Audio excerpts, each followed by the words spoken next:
Ante los avances de la física moderna, como la teoría de la relatividad general de Einstein, desarrollada en 1915, y que ya no ve la gravedad como una fuerza invisible de atracción entre dos cuerpos inversamente proporcional al cuadrado de la distancia, como en la física newtoniana, sino que explica la gravedad como la curvatura del espacio y del tiempo, hasta la teoría del Big Bang, que postula el origen del universo a partir de una singularidad, desde los avances en cosmología hasta la física cuántica, que nos permite dilucidar la estructura del átomo, diciendo que el átomo está formado por un núcleo. El núcleo consiste de protones y neutrones. Los protones y los neutrones están hechos por partículas más pequeñas llamadas quarks, que están unidas por partículas incluso más pequeñas que se denominan gluones, mientras que los electrones orbitan alrededor del núcleo y se rigen por el principio de incertidumbre, por la ecuación de Dirac, por la ecuación de onda de Schrödinger. Frente a estos avances, ante la comprensión científica del universo que se nos presenta en la ciencia actual, particularmente en la física, y que hoy en día nos permite hablar de la teoría de cuerdas, que es el intento de unificar la relatividad general con la física cuántica y en efecto tener una teoría cuántica de la gravedad, vale la pena preguntarse qué sentido tiene volver a la metafísica, a la cosmología primitiva de los presocráticos. ¿Realmente tiene sentido volver a los planteamientos presocráticos en una época de ciencia, más allá de un ejercicio de ver el desarrollo de las ideas o de ver la historia de los sistemas de pensamiento que le han permitido al hombre dar sentido a la realidad fenoménica, a la naturaleza? Y citando la dialéctica trascendental de la crítica de la razón pura de Kant, concretamente donde Kant dice que el análisis racional del universo sin una base sensible conduce a aporías, vale la pena preguntarse sobre la vigencia de la metafísica como empresa que busca dar cuenta de la esencia de la naturaleza sin tener en cuenta una base empírica, y si es posible que la metafísica tenga vigencia hoy en día, o si acaso la crítica que propicia Kant en la dialéctica trascendental y en general en la crítica de la razón pura sirvió como verdugo para este campo de la filosofía. En ese orden de ideas, en el presente video me propongo explicar los planteamientos principales del pensamiento presocrático, mostrar sus consecuencias metafísicas, epistemológicas y éticas, y luego ofrecer una opinión frente al problema de la relevancia, de la vigencia de la metafísica en una época de ciencia.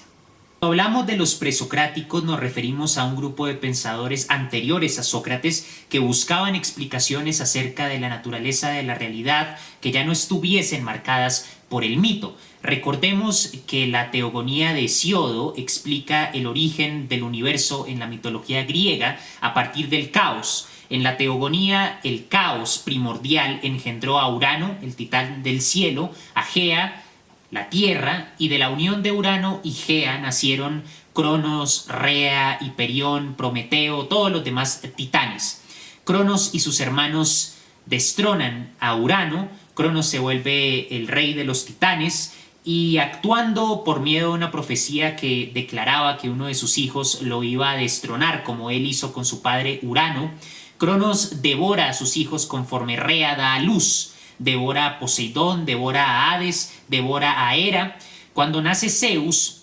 Rea engaña a Cronos, le da una roca envuelta en la vestimenta de un bebé. Cronos devora la roca creyendo que se trata de su hijo Zeus, mientras que Zeus es llevado a la isla de Creta y una vez crece, desafía a su padre y comienza la guerra de la titanomaquia entre los dioses olímpicos y los titanes que Hesíodo describe en la Teogonía. Los dioses olímpicos derrotan a los titanes y se reparten el mundo. Y ahí comienza en el mito griego la asociación entre fenómenos naturales como el relámpago, el sol y figuras divinas concretas como Zeus, Poseidón, Apolo. De hecho, hay mitos como el de Deméter y su hija Perséfone, en donde se explica a través del mito fenómenos como las estaciones naturales a partir de los estados emocionales de una diosa. Hades, el dios del inframundo, se enamora de Perséfone, hija de Deméter, diosa de los cultivos, la agricultura y la fertilidad de la tierra, y decide raptarla. Deméter busca en vano a su hija y eventualmente cae presa de una tristeza que causa la muerte de los cultivos a lo largo y ancho del planeta, por lo que Zeus se ve obligado a intervenir. Hades finalmente decide negociar con Deméter y acuerdan que Perséfone debe permanecer los primeros 6 meses del año en compañía de su madre y los últimos 6 meses en el inframundo. La alegría que experimenta Deméter al estar con su hija los primeros 6 meses del año representa las estaciones del verano, de la primavera, mientras que el otoño y el invierno simbolizan la tristeza de la diosa que debe estar separada de su hija y que sabe que su hija está en compañía del dios de los muertos Hades. No contentos con estas explicaciones en las que los dioses gobiernan las fuerzas naturales y en las que los fenómenos del universo se identifican con figuras como Zeus, Poseidón, Hades, los presocráticos representan la transición del mito al logos, es decir, se pasa de las explicaciones cosmogónicas, mitológicas, a la razón universal, como la forma de dar cuenta de la esencia de la realidad. Y si bien el término metafísica se utiliza a partir de Aristóteles, es correcto afirmar que los presocráticos suponen un tipo de metafísica porque niegan los sentidos como una forma de dar cuenta de la realidad, consideran que los sentidos son sinónimo de lo ilusorio, de las apariencias, del devenir, y por lo tanto ponen su confianza en la razón como lo único que puede permitirle al ser humano dilucidar la esencia del cosmos. El primer presocrático es Tales de Mileto, y Tales de Mileto propone que el arjé, o principio universal constituyente del universo, es el agua. El segundo presocrático es Anaximandro, discípulo de Tales de Mileto, también de la escuela de Mileto, y Anaximandro observa que hay cualidades opuestas en el universo. Está la luz, la oscuridad, la vida, la muerte, la juventud, la vejez. Ninguna de estas cualidades es más fundamental que la otra, por lo que el arjé, o principio universal constituyente de la realidad, para Anaximandro es el apeiron, que en griego significa indeterminado. También de la escuela de Mileto, como Tales y Anaximandro, tenemos a Anaxímenes. Este presocrático afirma que el arjé, o principio constituyente universal de la realidad, es el aire. Después de la escuela de Mileto nos encontramos con Heráclito, que propone el devenir y es recordado por esa frase inmortal que dice: uno nunca se baña 2 veces en el mismo río, mostrando que en el escenario de las apariencias el tiempo hace que aquellos objetos que se presentan a los sentidos cambien de un instante a otro. Pero Heráclito a menudo se toma como un presocrático que choca con Parménides, que afirma que el arjé es el ser, lo inmutable, y en general que se encuentra en contradicción a los demás presocráticos que niegan los sentidos, niegan el devenir y buscan una verdad atemporal más allá del cambio, fuera del tiempo, que sea cognoscible por medio de la razón. Pero si bien Heráclito reconoce la realidad del devenir en el mundo fenoménico que se presenta a los sentidos, Heráclito declara que el arjé, o la esencia del cosmos, es el fuego. Así que incluso si los cuerpos, las apariencias que están sujetas al devenir cambian invariablemente de un instante a otro, su esencia permanece igual. De manera que el ciclo de la naturaleza es un ciclo de integración y destrucción, de cambio incesante de las apariencias, pero que mantiene la esencia, que es el fuego, intacta. Y ese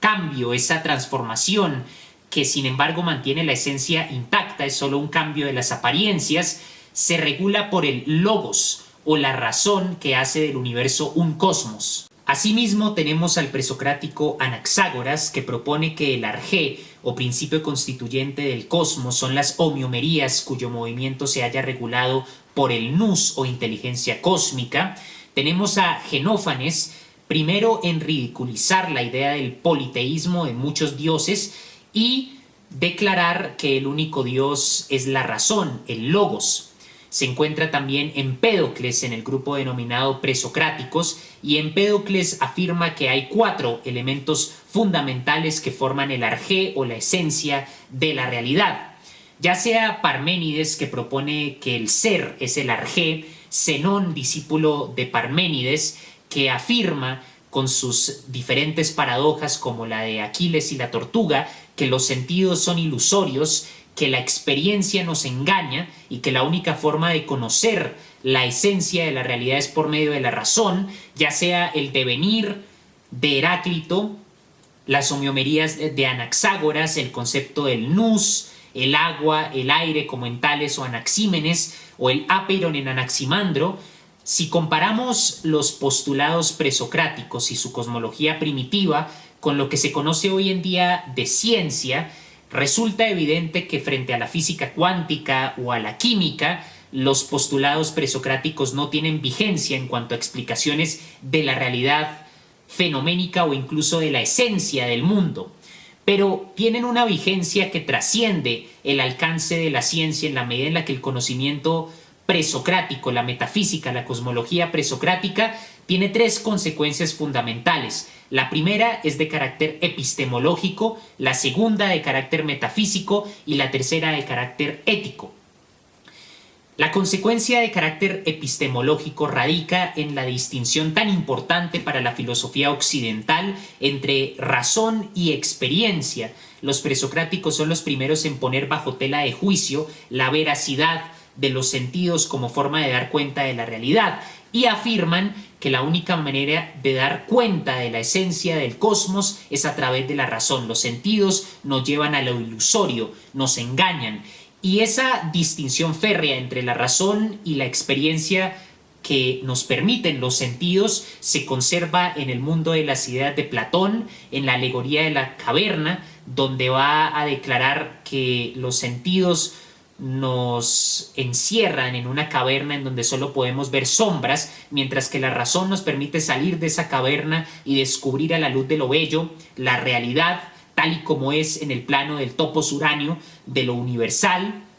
de lo verdadero. Se mantiene en el racionalismo, se mantienen muchas vertientes de la filosofía y comienza con los presocráticos. La consecuencia metafísica es la distinción entre esencia y apariencia, que se encuentra estrechamente vinculada con la distinción entre razón y experiencia. Y por último, quizás la consecuencia más interesante de los planteamientos presocráticos es de carácter ético, porque si el universo es un cosmos, se encuentra regido por la razón, una ética que hable del dominio de las pasiones, del dominio del alma racional sobre el alma concupiscible, como en Platón, o que hable del alcance de la virtud a través de una razón que permita dilucidar el justo medio, como en la ética de Aristóteles,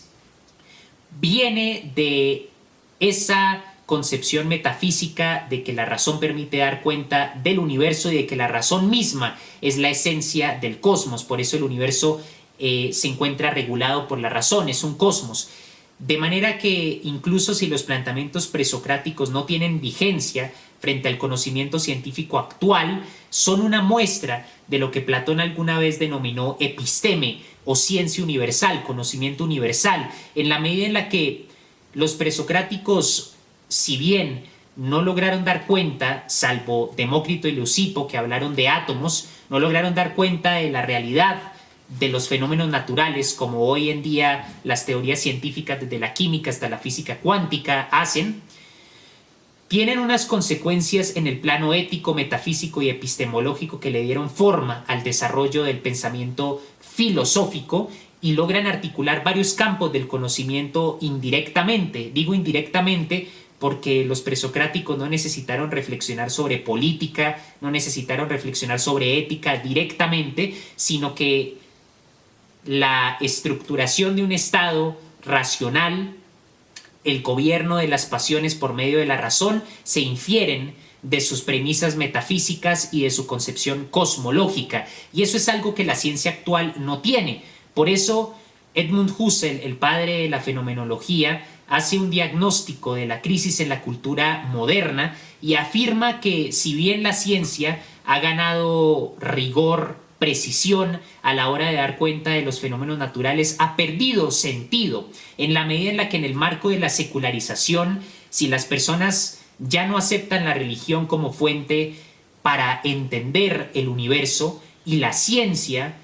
dentro de teorías cada vez más especializadas, cada vez más desarticuladas, más alienadas, que se convierten en burbujas epistemológicas. Por ejemplo, la biología rara vez cita la relatividad general o la física cuántica, mientras que los físicos que están tratando de unificar la relatividad general de Einstein con la mecánica cuántica no tienen por qué citar a los biólogos, porque aunque se trata de una misma realidad, el conocimiento científico cae cada vez más en una especialización que forma abismos entre las diferentes disciplinas científicas. Y a causa de esos abismos, la ciencia ha perdido sentido ontológico y existencial, ético, moral, político, mientras que las explicaciones presocráticas, si bien no tienen la vigencia, el rigor experimental de dar cuenta de algo que se pueda encontrar, confirmar en un laboratorio, sí tienen esa capacidad de articular varios campos del conocimiento y presentar explicaciones que, aunque no tengan un fundamento experimental ni una validez con el conocimiento científico actual, sí tienen una vigencia en la medida en la que permiten articular varias disciplinas como la ética y la cosmología, la política y la metafísica. Y eso es algo que no se ha vuelto a ver en el movimiento del pensamiento filosófico occidental, una metafísica que tenga implicaciones políticas, una cosmología que tenga consecuencias éticas. Citando la crítica de la razón pura de Kant, específicamente la dialéctica trascendental,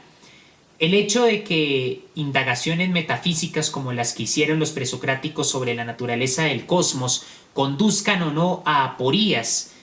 marca la diferencia entre el quehacer de la metafísica y de las ciencias naturales, porque el conocimiento en ciencias naturales no es absoluto ni universal. Recordemos la transición de la física newtoniana a la física de Einstein o incluso a la física cuántica. Newton pensaba que la gravedad era una fuerza invisible de atracción entre dos cuerpos inversamente proporcional al cuadrado de la distancia, pero nunca fue capaz de decir lo que era realmente la gravedad. Tenía una noción del espacio como espacio absoluto, pero llega Einstein y de 1907 a 1915 desarrolla la relatividad general, donde muestra que la gravedad es el resultado de la curvatura del espacio y del tiempo, y en 1905 desarrolla la relatividad especial, en donde propone que la medición del tiempo no es igual para todos los observadores, sino que la medición del tiempo cambia de acuerdo al sistema de referencia. ¿Y de qué depende un sistema de referencia? De si está en movimiento o si se encuentra en reposo. De forma que alguien que está mirando un avión pasar y mide el tiempo va a tener una medición distinta del tiempo a alguien que mide el tiempo dentro del avión. La persona que mide el tiempo dentro del avión va a medir un tiempo más lento que la persona que está observando pasar el avión. De ahí el concepto de relatividad. Una relatividad cuya única excepción es la velocidad de la luz, porque la velocidad de la luz es una constante. Pero lo que interesa mostrar es que las explicaciones científicas del funcionamiento de la naturaleza dependen de la verificación experimental, y lo experimental depende a su vez del desarrollo tecnológico, pero como el desarrollo tecnológico no se agota, siempre cabe la posibilidad de que se desarrollen instrumentos que tengan una mayor capacidad de dar cuenta de cierto fenómeno, y por lo tanto siempre está presente en el horizonte la posibilidad de que una teoría se enriquezca o incluso de que sea invalidada porque se descubra un nuevo campo de análisis en donde las predicciones de esa teoría ya no sean válidas. Por eso se pasa del sistema de explicación de la física newtoniana al de la relatividad general cuando se investigan fenómenos macroscópicos como por ejemplo el colapso de una estrella que forma un agujero negro, la expansión del universo. Se pasa de la física newtoniana a la relatividad general cuando se está lidiando con cuerpos que se mueven a una velocidad cercana a la de la luz. Y en la física cuántica, por ejemplo, se habla del principio de incertidumbre, del entrelazamiento cuántico, y todos estos conceptos han sido posibles porque las teorías científicas son provisionales, como decía Richard Feynman. No se puede decir que una teoría científica es cierta, lo único que se puede decir es que no se ha probado como falsa todavía, pero el experimento de mañana siempre tiene la posibilidad, al menos, de ampliar las posibilidades de una teoría que se ha aceptado, pero siempre como un sistema de referencia o una forma de explicar la naturaleza que es provisional. En cambio, en la metafísica no existe esa noción de lo provisional, sino se aspira a lo absoluto. Y ya sea desde la crítica del existencialismo o de Nietzsche, se puede cuestionar todo lo que se quiera esa noción de una verdad absoluta, se puede afirmar que es imposible dar cuenta de forma universal y de forma inmutable de la naturaleza de la realidad, pero lo que no se puede negar es que